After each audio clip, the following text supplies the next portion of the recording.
Welcome to our study on the book of Romans. This is Sonship Orientation, and this is session 110.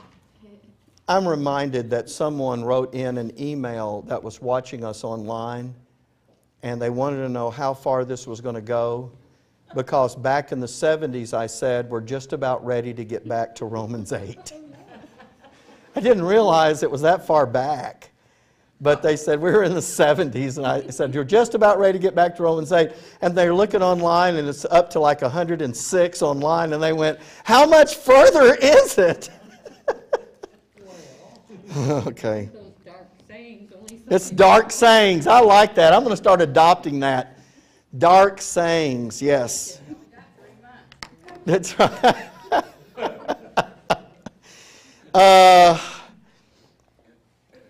Well, okay, let me pick this up where we left off. And where we got off on that thing in our last session was we were looking at that change in Corinthians from the way it was in Isaiah 40 in Israel's program, where no one is going to instruct the Lord. And when we're talking about instructing him, we're not talking about teaching him something he doesn't know or be the Lord's counselor, but we have the mind of Christ. And that ought to be very exciting to all of us as we think about the opportunity that we're going to have with our Heavenly Father, having finished level 1 and level 2 of our sonship curriculum and then gone into level 3, become that man of understanding that attains unto wise counsels, to be able to sit down with our Father and with a mind that has His mind put in us and His heart put in us, to be able to discuss with Him the direction and the new plans for His business. That's just, to me, an incredible honor that's going to be given to us.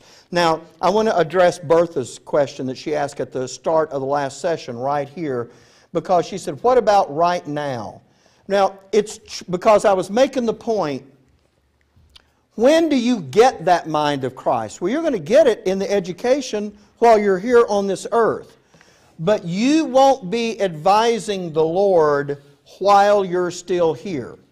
You won't be saying, hey, Father, I've got a really good idea about the dispensation of grace. And why is it He won't be entertaining those? Because this has already been written about. This is already an issue that He's put into His Word and settled. What we're going to be making decisions about are those things that have not yet been written about. And how wise is it for Him to do it that way? He tells you about a dispensation of the fullest of times. He tells you about ages to come.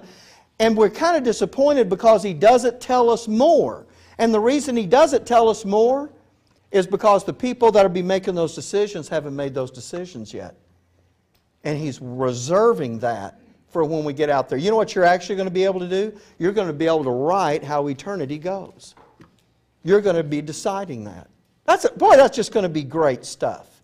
But in this, and by the way, that only comes at a time, you understand, a specific time. It's not that we're going to be sitting here now saying, well, when I get to heavenly places, here's what I'm going to tell him to do. We need to get up there and see all that before we'll know what it is we would be saying about anything. You understand? Because even in the curriculum, He's not going to tell you every single thing that you're going to see. I know that in the beginning, that's what you think you're going to be looking for. But remember, what He's doing is He's equipping you with these decision-making skills and subtlety and knowledge and discretion and all these other things, so that when you get up there and you look around and you see it, you go like, you know what? I know what to do with this. I know where to go from here. And that's real. And even though it's something you've never seen before, like we were talking earlier, you're going to have the ability to translate those skills into a brand new opportunity that you were not specifically trained in, and that's going to be a great thing, and our Father really means to do that. And I want to tell you something else about that is the reason that God is doing it this way, and you have to kind of understand. And we'll get more into this as we go through the curriculum, but I'll mention it to you now. You said, why in the world is God doing it this way? You do realize all of this could have been done differently. Randy and I were talking at the break, and it was Clifford and I, and he said, well, God knew Satan was going to do what he was going to do. True, right? He knew it. So why did He still create him? When the rebellion in heaven happened, couldn't He have taken every one of those rebellious angels and Lucifer and thrown them straight into the lake of fire and just replaced them? Could have. Yeah, but you know what? He wanted us to grow in this thing. I mean, you know, I think Okay, now that's a good point, but let me ask you a question. If Adam had not fell, could God's plan and purpose still worked with us? Well, yeah.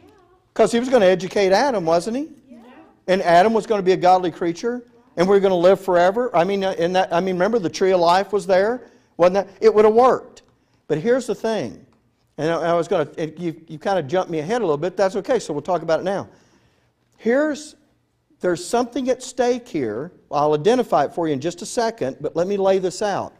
God creates Adam. You know, He creates His government. He puts the angels into places. He creates the earth. He's got Adam on the earth. And let's suppose there's no rebellion in the heavens and there's no fall on the earth and everything's going hunky-dory. And now what God is doing is He is going to treat man like sons and daughters, and He is going to have this wonderful, eternal kingdom on this earth and things that are happening that we're going to go out into, and we're going to be educated in our Father's wisdom and all that kind of business. But now what really happened is something came along to derail all of that. If you were watching the picture, if this was a movie and you were watching Adam as he falls in the garden and then he and Eve were expelled, and the cherubim is placed at the gate with a flaming sword, and you're looking at that, you know what you're bound to do at this point is go, I don't want to see anymore. It's over. Because you're thinking, what can a man do to fix that? Nothing. There's absolutely nothing he can do. And you're looking at it and you're thinking,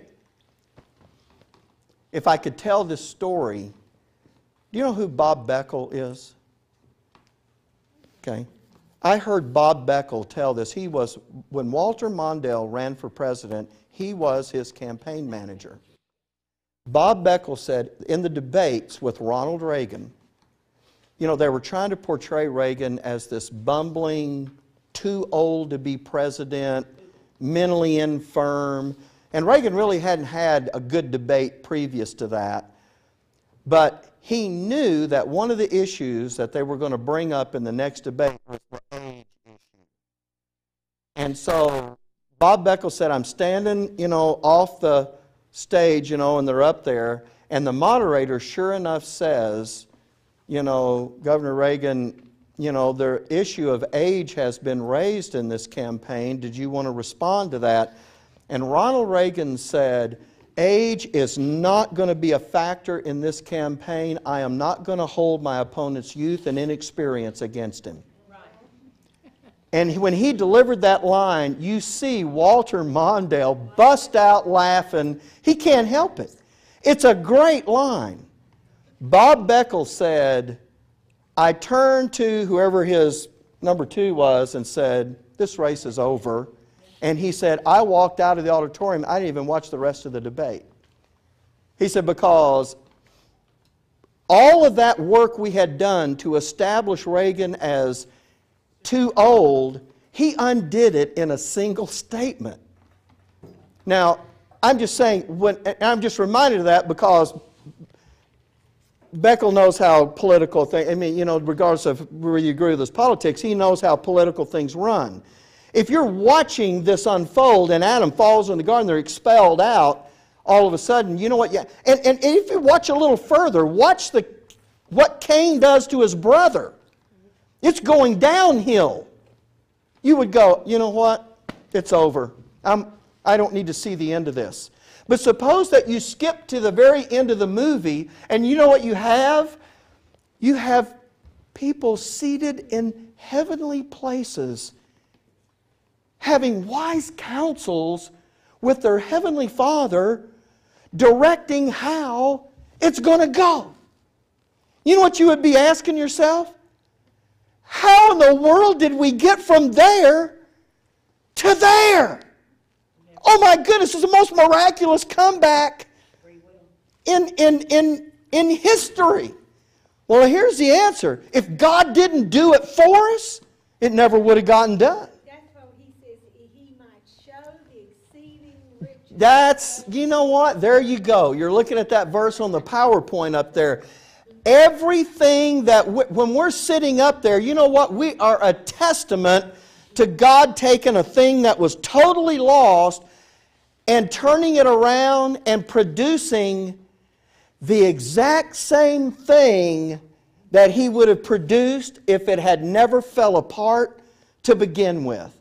Oh my goodness! That's incredible! Do you know what? Now, there's one thing that's attached to. What is that? What is it? It belongs to God.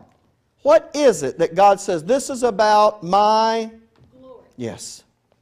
Woohoo! It's about His glory. This thing is about His glory. And when He how much glory? Look, do you know, we talked about this. When you talk to your own kid and he makes this really smart statement about understanding, you know, it was like my mom, you know, she taught me to read before. There was no kindergarten when I was going to school. Tells you how old I am. And, but you started first grade. If there was kindergarten, it sure wasn't in Shreveport where I grew up. And so Mom taught me to read. I love books. We always went to the library, and she taught me to read. One day my dad came home from work, and she said, Michael, go get your book and come in here and read for your father. So I go get my book, and I come back. And so anyway, I'm reading, you know, and I'm going through the book, you know, and I finish up the book. It's one of those little golden books, you know, not very big. I close it up like that. I don't really know what's going on. I just know she told me to read, you know, you do what you're told. So I read, and my dad loved to tell this story in later years. He said, Mom looked at my dad, and she went, he's got my brains. And my dad said, he must, because I still got mine. Now, that's typical of my dad. He was the king of one-liners like that. It was really funny. But you know what? She was proud because she thought, you know what? I taught him to do this, you know. You ever looked at one of your kids? You know, it's that expression a dad goes when he goes, that's my boy. You know, that kind of issue. I want to just take that to the furthest it can be taken and say that's really what your Heavenly Father is looking at here, is to say, I took this earthen vessel. I took this thing that was so fragile. I took this thing that was steeped in sin. I took this person and I pulled them out of that quagmire. I saved them. I gave them a perfect justification. I gave them my eternal life. I put my righteousness in them. I gave them perfect sanctification. I produced my holiness in them. I made them, they're no longer a slave to sin, but they're dead to sin. They're alive unto me. They have a relationship with me that can never be altered. I've done all of these things for them. I adopted them. I educated them. I watched them grow up under this thing. And now, to run this whole show, my son's going to make a decision. How good is that for him? Because that doesn't just make you look good. That makes him look good because none of those things I mentioned were produced by us. That was all produced by him. If he didn't do any of that, if he left any of those out, we'd never be at that end result. He's the one that made the sacrifice. He's the one that did the justice. He's the one that adopted us. He's the one that wrote the curriculum. He's the one that put His Spirit in us. He's the one. It's His wisdom. It's His heart. Remember, a man after my own heart. It's His heart that's going to be in you. It's His knowledge that's going to be in you. And when you stand up there with confidence and make a decision and say, I know exactly the way I think this business ought to go. Here's what I think it ought to do. He's just going. If we were honest about it, we'd look back and say, everything I am, I owe to my Father. Amen. And that brings Him glory. And to think that He dredged us out of the pit to get us there is really the comeback story of the universe. I hope I'm smart enough to say that. Well, if you're a man of understanding, you will be. The curriculum's in it. I mean, you know, I know right now you're looking at it and you're going like, man, that sounds like an awfully big step. But you know what? That's what he has designed this curriculum to do. If Ruby was here today, she'd be saying, I hope I'm smart enough to get it. But it's not a matter of smarts. It's a matter of believing him. Please how disappointed he is in those that say, no, I'm going straight to hell, don't care.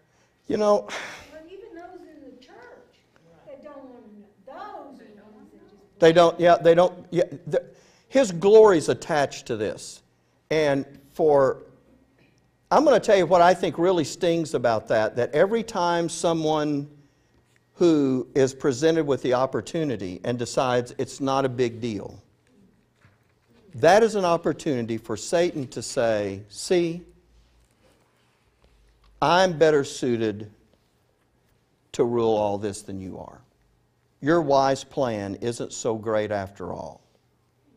And Just as disappointed in Satan as he is in... well, that's right. That's right. The whole kit and caboodle. So, and so there's something at stake in us. And can you imagine how it must thrill his heart, even though here we are in sonship orientation, but he knows where we're headed.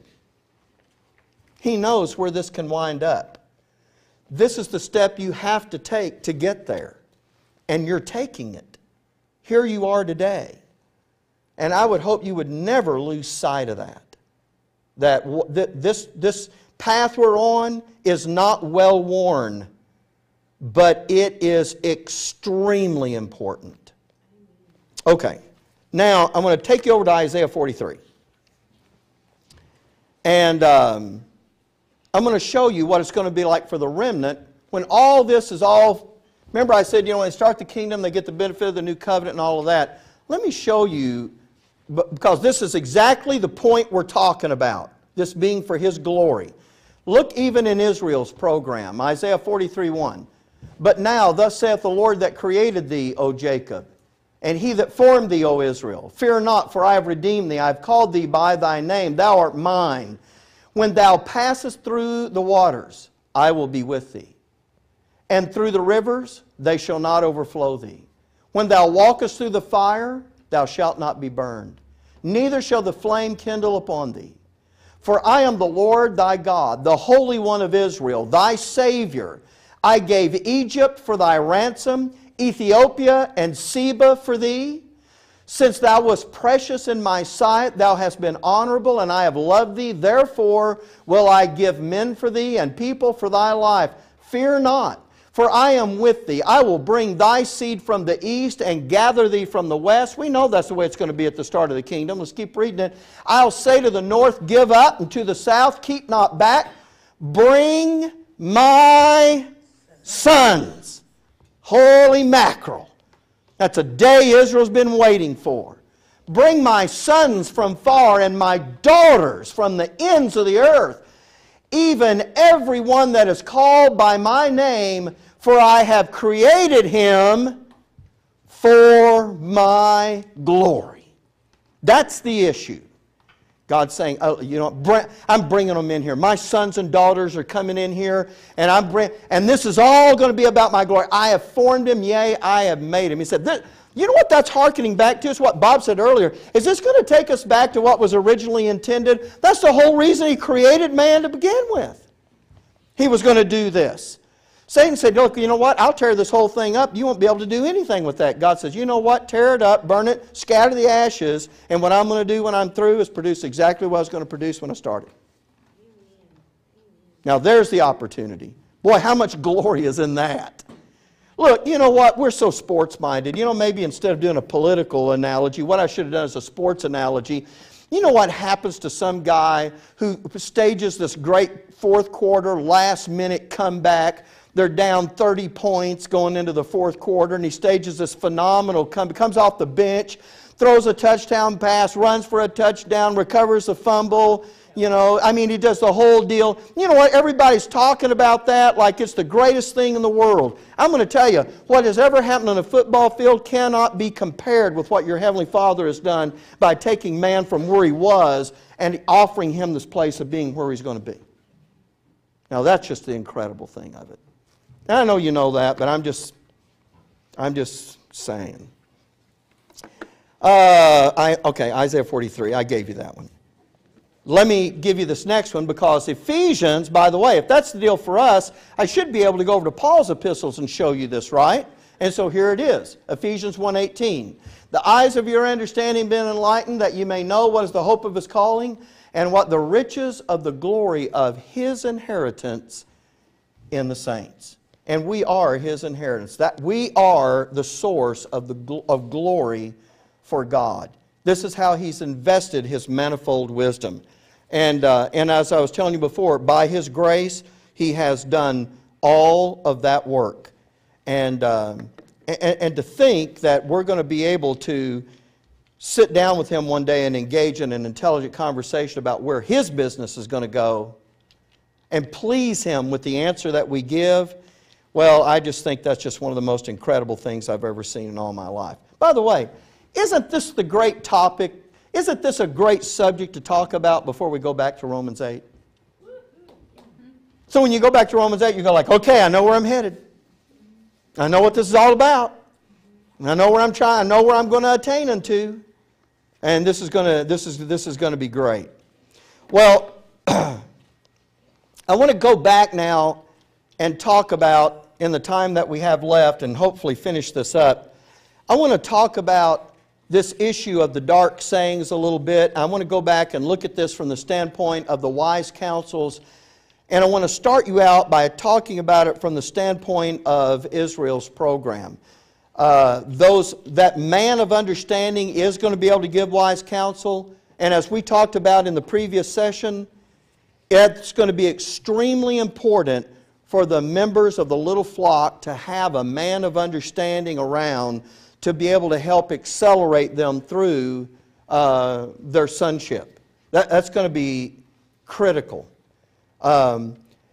If we had a man of understanding in this assembly, can you imagine how helpful a guy like that could be? In fact, you know what? He'd be the one standing up here, because that's who would need to be standing up here. For us, in the dispensation of grace, that wise counsel is going to come into play, and and as you get closer and closer to that man of understanding appellative, you're going to be called on. It would not surprise me at all if the Lord... Look, let me make a comment right here. I just want to be clear about this. You don't have to agree with this. It's okay. I'm right anyway. Thank you for that. For many, many years, you know, I did things the way everybody did it. And with regard to the rapture, I never thought that we were going through the tribulation. I did understand that we were going to be raptured out before the tribulation. At least I got that part right. I always thought it was imminent. It could happen at any time.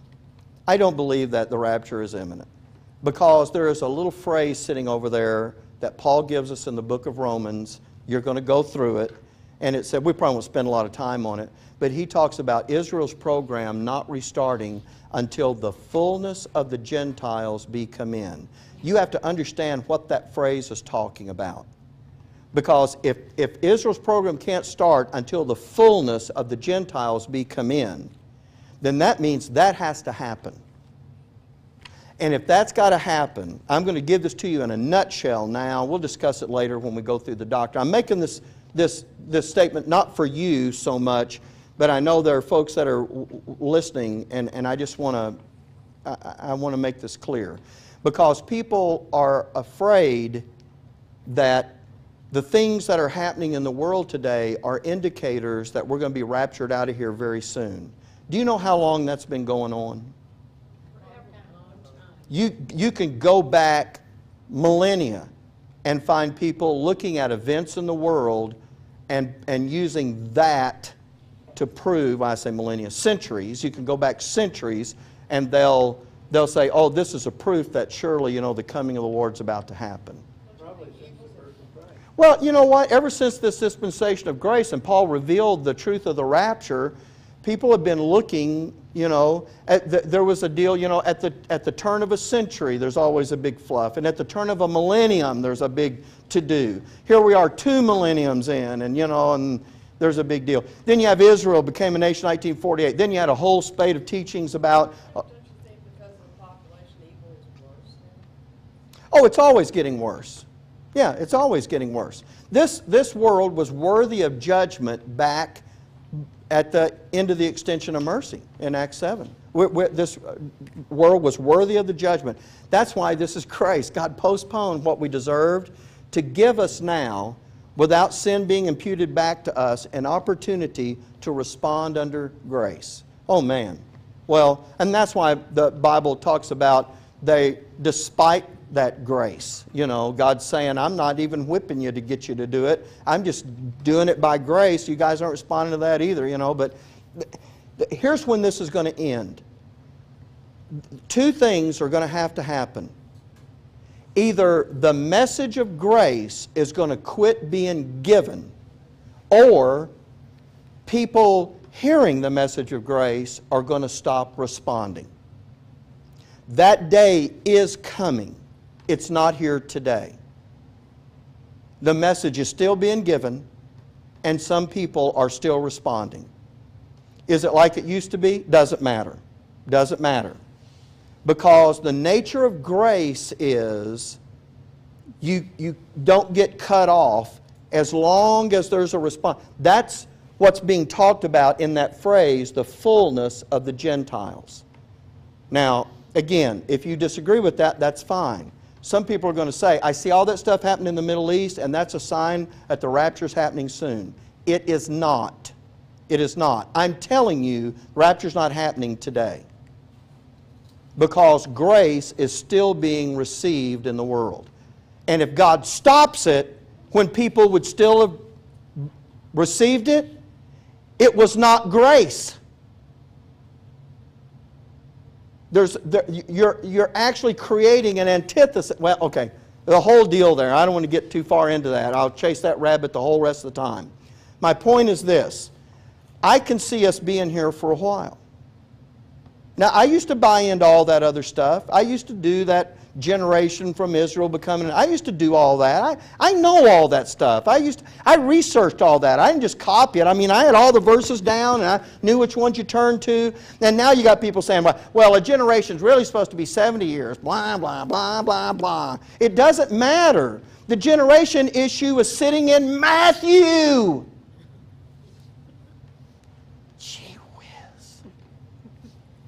Matthew doesn't know anything about a rapture. It's talking about the second advent. He said, well, then the second advent has to take place 7 years before the rapture, so you can work the rapture in there anyway. You know what? Just keep going. It doesn't matter. Just keep going. You can believe all that. Every script... Okay. Not going to get down that rabbit trail. Come back. I'm just setting it up by saying that's why I don't see the rapture as imminent. There's no signs for it. When God looks at it and says, remember the wedge? We talked about the wedge. The doctrine that the Messiah gave during his earthly ministry made people get on one side or the other. One side or the other. We're going to look at things today where you're going to see the way he taught them was intentionally widening the gap between those who believed and those who did not so they could be distinguished. There's not going to be any confusion. Well, you know, I'm going to tell you what's happening today. What is happening today in the dispensation of grace is that the policy of evil is actively working to shut down the message of grace. It is being done. It's little by little. It's going to happen one day. And if we're still alive when that day comes, then the fullness of the Gentiles will be come in and we'll be raptured out. You and I may live our entire lives and die and go to the grave before that day comes. We may not. Can certain circumstances change things? Sure they can. But you know what? You can't predict when or if those things will happen, or even to what degree. That's my whole point. So instead of worrying about that, what I think we should do is, let's get as far through sonship as we can get and hope that we can get somewhere. That's what I'm really looking for. But now I'm saying all of this because, and I was going to make a point about this, I want to get myself back on track here for a second.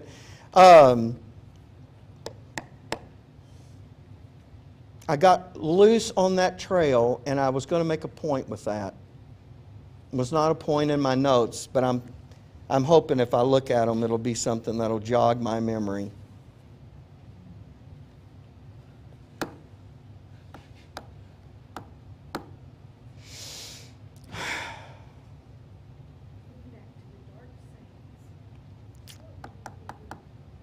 Just remember that illustration for a minute, and I told that to you, and in 10 minutes when I remember it, I'll tie it up, okay? Great. It's that age thing. I feel like that Wizard of Oz song, if I only had a brain, you know? Okay. In this dispensation of grace, being a man of understanding has real meaning, for sure, and it's going to have meaning out in eternity. For Israel, because of the time crunch that we discussed in the first session, it's going to be way more important for them to have a man of understanding around to be able to do that. One of the things that I need to discuss with you, boy, that's just driving me nuts that I can't remember why I was saying that to you. One of the things that I want to emphasize to you is that the man of understanding is going to be, for not just us, but also for them, is going to be extremely essential when dealing with the policy of evil. In fact, that's going to be the major issue. He'll spend way more of his time answering questions and guiding people with regard to the policy of evil than he will about any other issue. Yes, there is an education to be gotten, but there's a bulk of that. I'm going to show you I'll show you a verse to just kind of give you an idea.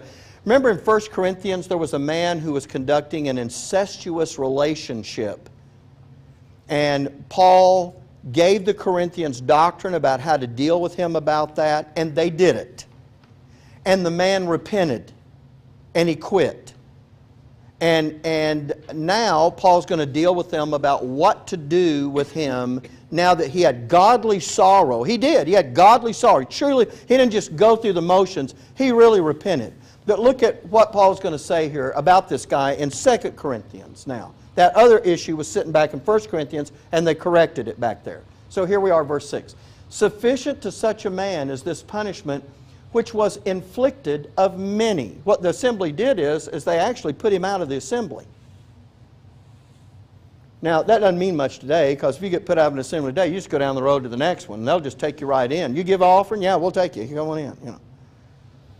Verse 7, so that contrariwise y'all rather to forgive him and comfort him, lest perhaps such a one should be swallowed up with overmuch sorrow. Wherefore I beseech you that you would confirm your love toward him. For to this end also did I write, that I might know the proof of you, rather you be obedient in all things. To whom ye forgive anything, I forgive also.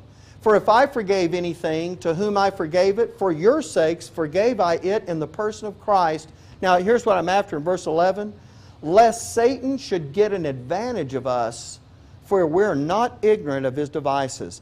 Even in the midst of doing something exactly right, Satan is looking for a way to gain an advantage, to be in the midst of that. And a man of understanding can spot that and expose that and counsel that when others might not see that. And I'm just showing you one example. We could go to a bunch of places that Paul does this kind of thing, because Paul is a man of understanding here. And he's telling the Corinthians, who certainly are not, you're putting yourself, if you don't follow this through, you're going to give Satan an advantage. And anyway, you can look at that on your own, and there's certainly more to see about that. Now, there's something else I want to point out to you, and that is, once you've come all the way through the curriculum, and then you've gone through level 3, and you've become this man of understanding, there really is a graduation day. There is a day when your Father can say to you, you finished the course. But the living of that and the practice of that is not over. Just because you graduate from high school, it means now you get to take what you got and put it to work. And that's really what's going to go on with that. Now, I need to get to this dark sayings. I'm going to run out of time again. Verse 6. To understand a proverb and the interpretation, the words of the wise and their dark sayings. Now, that's what's happening following that colon in verse 5. I really should have put verse 5 up there, where it says that a man of understanding shall attain unto wise counsels. And because this follows that colon, these are the things contained in that. Now, I told you that what I wanted to do is show you some things that are sitting in Israel's program that would qualify to be these dark sayings. In the book of Proverbs, you know, see, it's being talked about right here. To understand a proverb and the interpretation.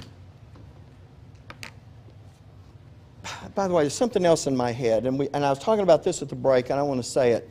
When we were talking about how in the world is all that going to get jump-started and all, you pick up these notes every week. How do you know that after the rapture, somebody doesn't come into your house, pick up your notebook, and take a look at what's written there and notes that you've made and say to themselves, man, there's an education for me I've got to get involved in. I'm just wondering how much of that's going to, anyway, just in my head. Well, I'll take mine with me. You're taking yours with you? Okay, taking my notebook. Okay, all right. Okay, kind of off the subject there. Yeah, right. Sonship for Dummies. That'd be great. That yellow and black cover on it, right?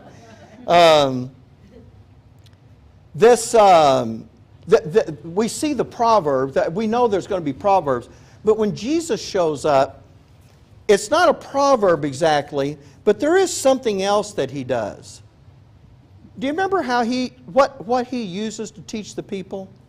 He doesn't really use proverbs, he uses something close to that. Parables. He does. Now, I'm going to show you a verse about that, but before I do, I'm going to show you 3 real quick verses. Remember we talked about his doctrine working as a wedge to make the gap between believers and unbelievers and really distinguish. Look, I ran on these when I was doing this work, and I thought, oh, you know what? I'm going to show you the verses that actually talk about that issue. So look, let me show them to you real fast. Look at John 7:43. Context is not really what we're after. So there was a division among the people because of him. You know what that means? Some people thought, hey, this is the Messiah. Others going like, oh, no. See, he was causing a division among the people. Here's the next one, John 9:16. Therefore said some of the Pharisees, this man is not of God because he keepeth not the Sabbath day. Others said, how can a man that's a sinner do such miracles? Do you see what's happening here in their thinking? And there was a division among them. Of course. Let me give you one more. John 10:19. There was a division, therefore, again among the Jews for these sayings. Boy, the very way he's giving them the doctrine is causing them to get polarized on one issue or the other. See how some people say, he's not of God. And the other people say, how can he not be? I just thought, that's just great. Okay. Now, he gave that information by parables. I'm going to take you to Matthew 13, and I'm going to show you about this. By the way, we've talked about these parables a little bit before, and I was taught in school that parables were teaching aids. They are not. They are the very opposite of a teaching aid. They are an aid in hindering people from understanding. That's amazing, isn't it? A guy teaches in Bible college for all those years, he can't get I don't know. Here we go. All these things spake Jesus unto the multitude in parables, and without a parable spake he not unto them. There came a point in the ministry of Jesus when he realized the rejection was going to take place, and from that point on, he only spoke to the multitude in parables. Why would that be? Why, when the multitude was present, would he only speak in parables? All right, because he's going to be saying, are there going to be some believers in that multitude? Sure. He wants them to hear something, but the rest of them, he wants them going, what was that about? Dark sayings. Yeah, dark sayings. Yeah, you're catching it. Yeah. So take a look.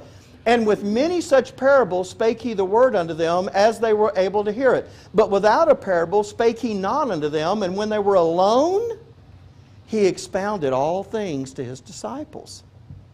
If they were a teaching aid, how come he had to come along and explain it even to the believers? They weren't a teaching aid. It was a way of giving the truth and yet hiding the truth from certain of those that heard it. You go to the next one, Matthew 13:10. And the disciples came and said unto him, Why speakest thou unto them in parables? He answered and said unto them, Because it is given unto you to know the mysteries of the kingdom of heaven, but to them it is not given. Let me stop right here and just tell you, don't get sidetracked by this. Some people look at that right there and they go, oh, you guys talk about the mystery. Well, see, it's back there in Israel's program too, to know the mysteries of the kingdom of God. So what do you say about that? Well, here's what I say. These are the mysteries of the kingdom. Ours is called the mystery of Christ. Things that are different are not the same. That's hard for people to get that. Let's keep going. For whosoever hath, to him shall be given, and he shall have more abundance. But whosoever hath not, from him shall be taken away, even that he hath. Therefore speak I to them in parables, because they see not, and hearing they hear not, neither do they understand. And in them is fulfilled the prophecy of Isaiah, and that's Isaiah, which saith, By hearing ye shall hear, and shall not understand, and seeing ye shall see, and shall not perceive. For this people's heart is waxed gross, their eyes are dull of hearing, their eyes they have closed, lest any time they should see with their eyes, hear with their ears, should understand with their heart, and be converted, and I should heal them. But blessed are your eyes, for they see, and your ears, for they hear. For verily I say unto you, that many prophets and righteous men have desired to see those things which ye see, and have not seen them, and to hear those things which ye hear, and have not heard them. So there's where, does the parable, when Jesus explained that, he said, so that seeing they see not, and hearing they hear not, that doesn't sound like a teaching aid to me. If that's a teaching aid, God help the students. Now, I want to show you that if it was a teaching aid, by the way, he wouldn't have to explain it. Let me give you another one. Matthew 13:36. Then Jesus sent the multitude away, and when he went into his house, and his disciples came in unto him, saying, Declare unto us the parables of the tares of the field. Well, why didn't Jesus just say, well, you guys, I gave you a teaching aid. What's wrong with you? You know what he does? He explains the parable. That thing is given to hide information. But he's going to explain it to his disciples and to the members of the little flock. Now I'm going to take you to a psalm, Psalm 78. And as I said in the notes, listen, parables intentionally hide truth. That's what they're given to do. But I want to show you how this is talked about back in Psalm 78. Take a look. It says, a maskil of Asaph. And a maskil psalm is a psalm that instructs or teaches. Anytime you see a maskil psalm, you'll know this is an instructional psalm. And so I give that superscription because I wanted you to know about that. Verse 1. Give ear, O my people, to my law. Incline your ears to the words of my mouth. I will open my mouth in a what? There you have the ministry of Jesus. Look at the second part. I will utter dark sayings of old. Guess where that, if the parable belongs to the earthly ministry of Jesus, where do the dark sayings belong? The only part that's left. You know what he just did right here in the Psalms? Is he told you the two ways that information was going to be given in the last two phases of that climactic stage in Israel's program. When the Messiah comes on the scene, he's going to speak to you in a parable. But when you get out in the day of wrath, it's not going to be the Messiah giving you a parable. It's going to be dark sayings of old. And who's going to be telling them about that? A man of understanding. Someone in the little flock who has achieved that place in sonship. Isn't it? Look, do you see? Did you catch the analogy? What the man of understanding? Remember, this came right out of Proverbs. That when they read that, we're looking at that and saying, okay, we've got an analogy to that. When they read that, they go, there's those dark sayings. He's going to be opening this up to us. Now, this is really going to be great. And I got to hurry here because the time is clicking away. But look, when you talk about, just look at this and follow me here because I don't want you to misunderstand. When it says that this man of understanding who has attained to wise counsels, he will be given to understand a proverb and the interpretation. You know he's not talking about the Proverbs in general. How do you know that? See, he's not talking about you'll be able to turn to the book of Proverbs and understand the book of Proverbs as a man of... That can't be it. That can't be what that means. Why? Just think about it. Who's the guy that's going to be given to understand a proverb? The only guy. Or only woman. Someone that has reached that appellate of being a man of understanding. If you can only understand a proverb and it's talking about the whole... By the way, remember how we did this? Proverbs 1, 1 to 6, that was the table of contents. And then in Proverbs chapter 1, verses 7, all the way through chapter 9, that was the exhortation. And then in Proverbs chapter 10, going to the end of chapter 29, then that was the doctrine. You remember that? Well, if the only person that can understand the doctrine of the Proverbs is a man of understanding, what's wrong with that?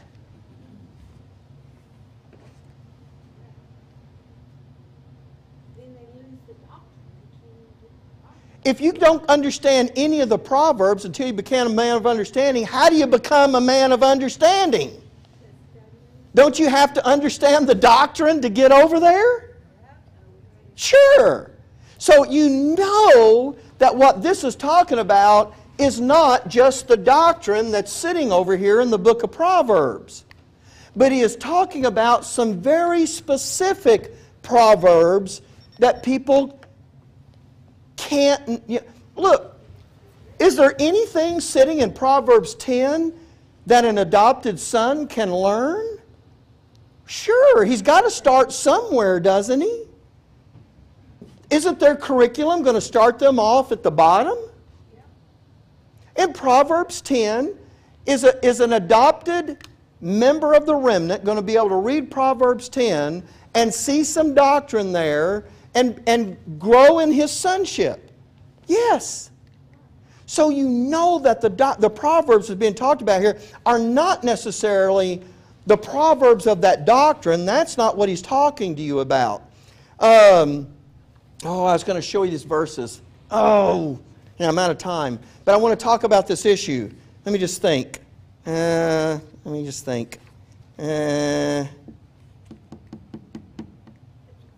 Okay, here's what I'm going to do. Here's what I have to do. I'm just going to have to tell you about it, and then I'll show it to you next week. That's what I'm going to have to do. There are... I know that shocks you, doesn't it?